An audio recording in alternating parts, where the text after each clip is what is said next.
আমার মেয়েকে যদি বলা হয় আমরা আজকে কোথাও ঘুরতে যাব, সে তো আগেই রেডি হয়ে প্রস্তুত হয়ে থাকে। আমার মেয়ে আজকে যাবে দাওয়াত খাইতে, তো আমাদের বাড়ির পাশেই ইনভাইট করেছে, সেখানে আমরা যাচ্ছি। তো আমরা অলরেডি 3জন বের হয়ে পড়েছি বাইক নিয়ে। তো আমাদের সঙ্গে থাকুন, গ্রাম্য পরিবেশে বিয়ের অনুষ্ঠান, আশা করি ভিডিওটা ভালো হবে। তো আমরা অলরেডি চলে এসেছি।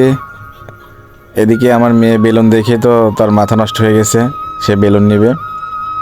তো বললাম যে মা পরে নিতে হবে, এখন নেওয়া যাবে না। তো এটা বলে এখান থেকে আমরা ভিতরে গেলাম।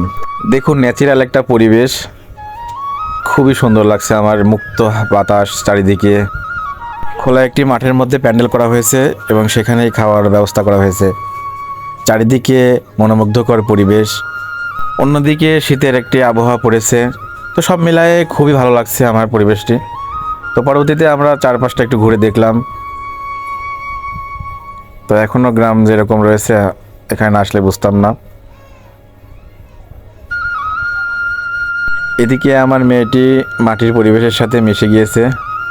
তো অন্যদিকে আমি অনেক সুন্দর সুন্দর সিনারিগুলো দেখছিলাম এবং ভিডিওতে তুলে ধরছিলাম। পরবর্তীতে আমরা খাবার প্যান্ডেলে চলে আসি। তো এখানে খাবারের অ্যারেঞ্জমেন্ট করা হয়েছে, এখান থেকে খাবারটি বিতরণ করা হয়।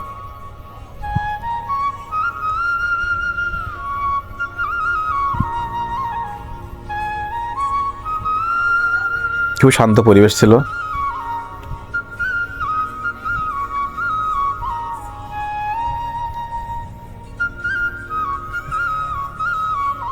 এই খাবারের ব্যাচটি ওঠার পরে আমরাও বসে গিয়েছি খাবার খেতে।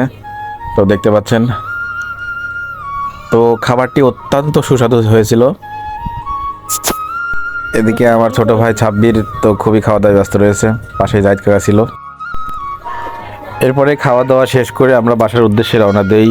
তো ভিডিওটি কেমন হলে অবশ্যই কমেন্ট করে জানাবেন। দেখা হবে অন্য কোনো ভিডিও নিয়ে। সে পর্যন্ত ভালো থাকবেন, সুস্থ থাকবেন। আল্লাহ হাফেজ।